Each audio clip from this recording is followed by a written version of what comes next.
How to reset Bank of America online banking password.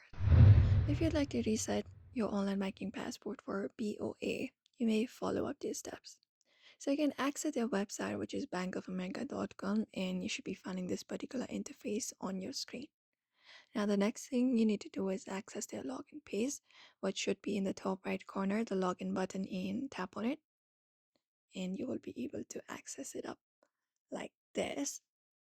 Now, the next step in order to reset your password is once you are here in this user ID and password section, right below the login button, you should be finding an option called Forgot ID/password.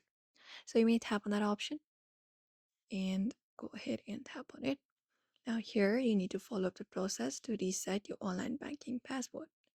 So what you may do is once you access it up, you can here go ahead and enter up your account number, the last 6 digits. Similarly for your social security number and your tax ID number as well. Just go ahead and enter it up. And once that is done, continue the process and it will give you option to reset your banking password.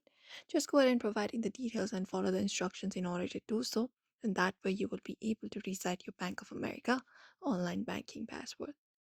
So if you'd also like to reset your Bank of America online banking password, you may follow up these steps in order to do so. So I hope this information was helpful. Give it a thumbs up and subscribe for more tips and tutorials.